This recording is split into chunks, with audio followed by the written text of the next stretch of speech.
속회 예배를 드리기 전에 하나, 먼저 속회를 드릴 조용한 장소를 찾는다.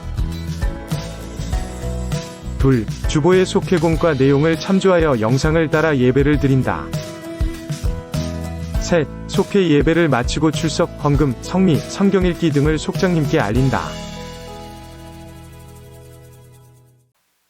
사랑과 은혜가 충만하신 하나님 아버지, 오늘도 저희를 사랑하여 주셔서 주님을 만날 수 있는 속회의 자리로 인도하여 주시니 너무나 감사합니다. 믿음이 견고한 속회가 될 수 있도록 인도하여 주시옵고, 주님을 더욱더 신뢰함으로 더욱더 형통한 자리로 나아가는 속회가 될 수 있도록 인도하여 주시옵소서. 때로는 힘든 일, 어려운 일이 있을지라도 날마다 주님을 찬양하며 주님을 사랑하며 살아가게 하시옵고, 죽어도 주님의 영광을 위해, 살아도 주님의 영광을 위해 살며 주님과 늘 동행하며 감사와 기쁨 속에 거할 수 있도록 인도하여 주시옵소서. 주님, 오늘도 저희 각 속도원들의 삶의 자리를 붙들어 주시옵소서. 서로가 서로에게 믿음의 본이 될 수 있도록 인도하여 주시옵고, 주님의 말씀을 온전히 믿으며 세상에서도 빛과 소금의 직분을 감당할 수 있도록 인도하여 주시옵소서. 더욱이 저희를 말씀으로 이끄시는 담임 목사님의 영적 충만함을 따라 온 속회와 속도원들이 하나님을 기쁘시게 하는 삶을 살아갈 수 있도록 인도하여 주시옵고, 전하여지는 모든 말씀을 통해 주님의 참된 계획과 뜻을 깨달아 믿음이 더욱 더하여질 수 있도록 인도하여 주시옵소서. 오늘도 이 시간 속회공과에 함께할 때 저희의 마음을 열어주시옵고, 주님의 능력이 임하여지는 시간이 될 수 있도록 인도하여 주시옵소서. 예수님의 이름으로 기도드렸사옵나이다. 아멘. 함께 말씀 봉독하겠습니다. 오늘 보실 말씀은 야고보서 4장 1절에서 17절까지의 말씀입니다. 너희 중에 싸움이 어디로부터, 다툼이 어디로부터 나느냐? 너희 지체 중에서 싸우는 정욕으로부터 나는 것이 아니냐? 너희는 욕심을 내어도 얻지 못하여 살인하며 시기하여도 능히 취하지 못하므로 다투고 싸우는도다. 너희가 얻지 못하면 구하지 아니하기 때문이요, 구하여도 받지 못하면 정욕으로 쓰려고 잘못 구하기 때문이라. 가늠한 여인들아, 세상과 벗된 것이 하나님과 원수됨을 알지 못하느냐? 그런즉 누구든지 세상과 벗이 되고자 하는 자는 스스로 하나님과 원수되는 것이니라. 너희는 하나님이 우리 속에 거하게 하신 성령이 시기하기까지 사모한다 하신 말씀을 헛된 줄로 생각하느냐? 그러나 더욱 큰 은혜를 주시나니, 그러므로 일렀으되 하나님이 교만한 자를 물리치시고 겸손한 자에게 은혜를 주신다 하였느니라. 그런즉 너희는 하나님께 복종할지어다. 마귀를 대적하라. 그리하면 너희를 피하리라. 하나님을 가까이 하라. 그리하면 너희를 가까이 하시리라. 죄인들아, 손을 깨끗이 하라. 두 마음을 품은 자들아, 마음을 성결하게 하라. 슬퍼하며 애통하며 울지어다. 너희 웃음을 애통으로, 너희 즐거움을 근심으로 바꿀지어다. 주 앞에서 낮추라. 그리하면 주께서 너희를 높이시리라. 형제들아, 서로 비방하지 말라. 형제를 비방하는 자나 형제를 판단하는 자는 곧 율법을 비방하고 율법을 판단하는 것이라. 내가 만일 율법을 판단하면 율법의 준항자가 아니요 재판관이로다. 임법자와 재판관은 오직 한 분이시니 능히 구원하기도 하시며 멸하기도 하시느니라. 너는 누구이기에 이웃을 판단하느냐? 들으라. 너희 중에 말하기를 오늘이라 내일이나 우리가 어떤 도시에 가서 거기서 1년을 머물며 장사하여 이익을 보리라 하는 자들아, 내일이를 너희가 알지 못하는도다. 너희 생명이 무엇이냐? 너희는 잠깐 보이다가 없어지는 안개니라.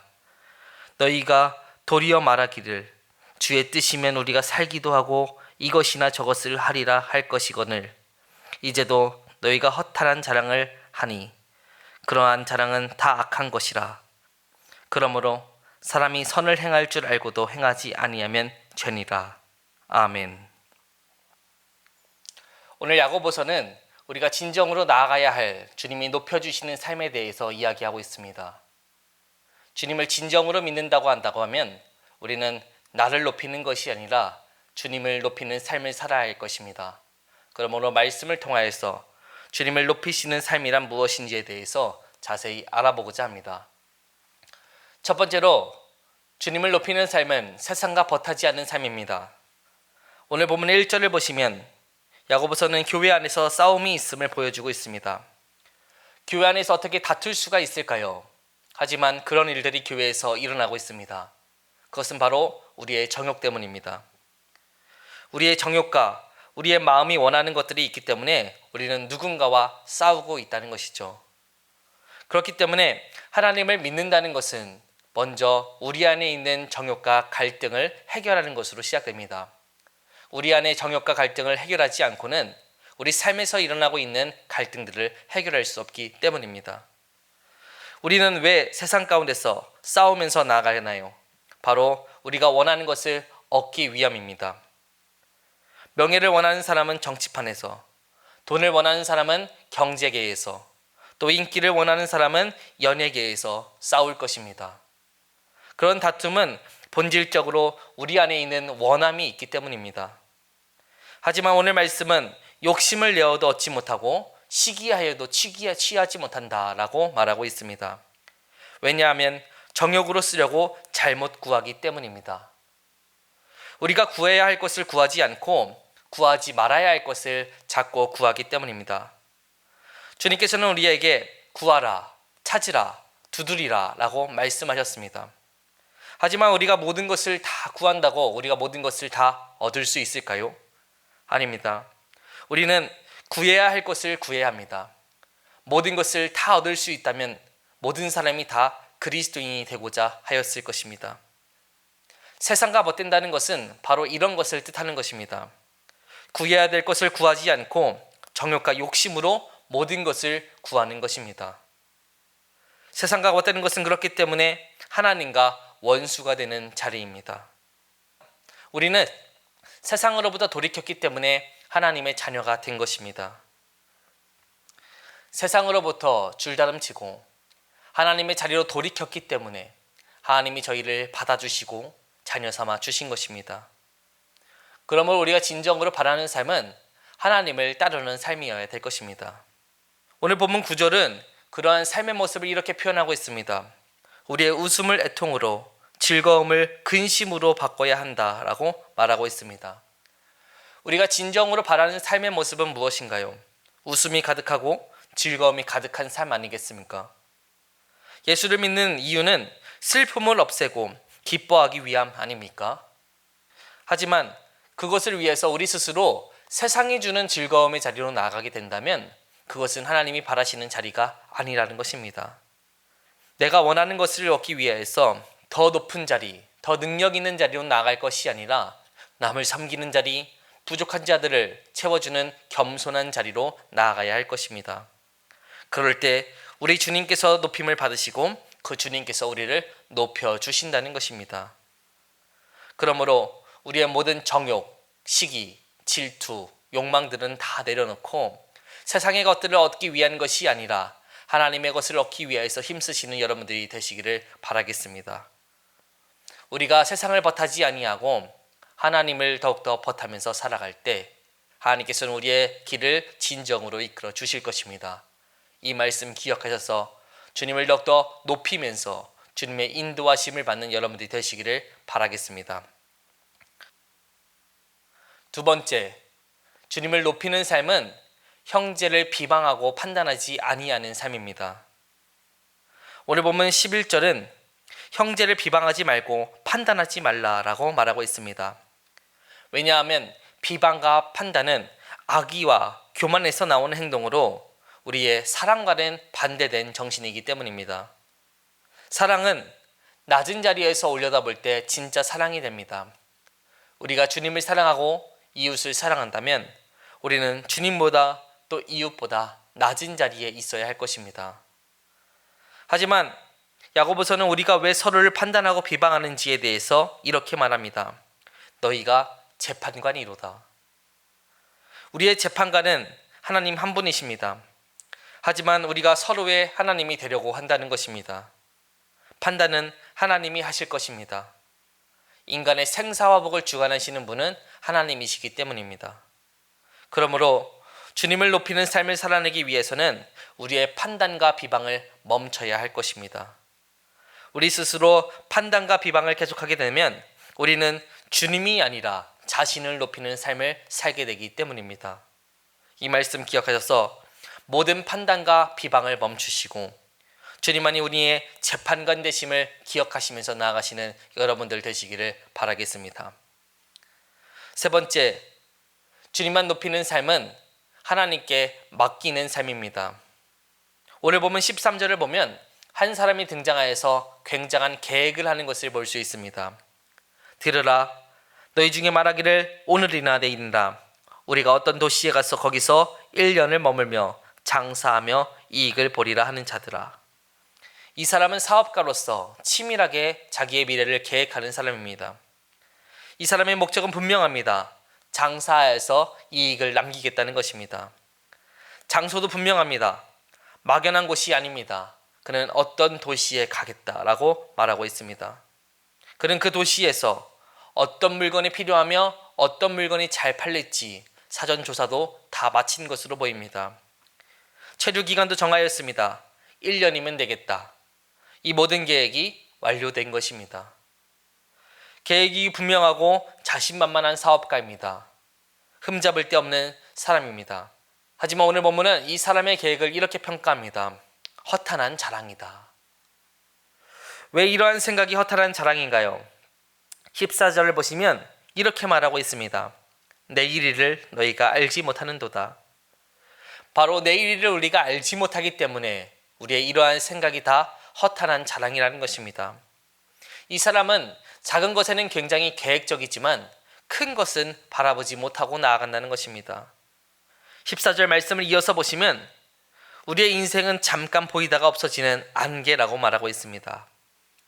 뭔가 있는 것 같지만 손을 닿아보면 닿지 않고 해가 뜨면 흔적도 없어지는 안개가 바로 우리의 인생이라는 것입니다. 정보 전문가들은 이런 말을 합니다. 5분 후에 미래만 알아도 우리는 세계를 정복할 수 있을 것이다. 우리는 내일은커녕 5분 후의 미래도 제대로 알지 못한다는 것입니다. 그렇게 우리는 우리의 생각을 의지할 것이 아니라 우리를 이끄시는 주님을 의지하여야 할 것입니다.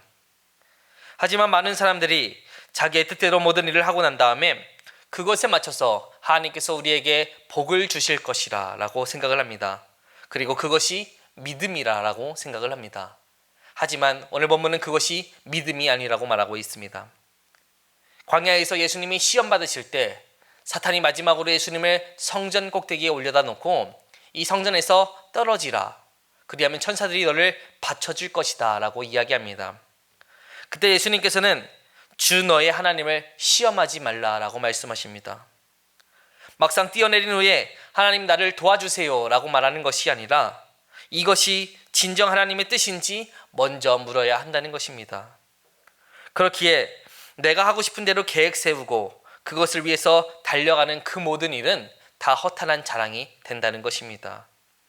우리의 삶이 허탄한 자랑이 되지 않기 위해서는 우리는 하나님께 우리의 모든 생각과 우리의 모든 뜻을 맡길 줄 알아야 합니다. 그러므로 우리의 짧은 인생 가운데서 하나님만이 우리의 주인이시라는 것을 온전히 깨달아 나아가시는 여러분들이 되시기를 바라겠습니다. 내가 세운 계획이 아니라 하나님이 내게 맡겨주신 일에 더욱더 힘쓰시는 여러분들이 되시기를 바라겠습니다. 주님의 뜻과는 상관없는 내 의지를 밀어붙이는 것이 아니라 우리를 계획하시고 인도하시는 그분께 우리의 삶을 맡겨드려 하나님이 인도하시는 삶의 자리로 나아가는 것이 우리에게 필요한 일이기 때문입니다. 이 말씀 기억하셔서 우리의 인생이신 주님만 더욱더 높여드리는 여러분들 되시기를 바라겠습니다. 다 함께 찬송가 23장 찬양하신 후에 주기도문으로 속회공가를 마치도록 하겠습니다.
하늘에 계신 우리 아버지여, 이름이 거룩히 여김을 받으시오며 나라가 임하시오며 뜻이 하늘에서 이루어진 것 같이 땅에서도 이루어지이다. 오늘 우리에게 일용할 양식을 주시옵고 우리가 우리에게 죄 지은 자를 사하여 준 것 같이 우리 죄를 사하여 주시옵고 우리를 시험에 들게 하지 마시옵고 다만 악에서 구하옵소서. 나라와 권세와 영광이 아버지께 영원히 있사옵나이다. 아멘.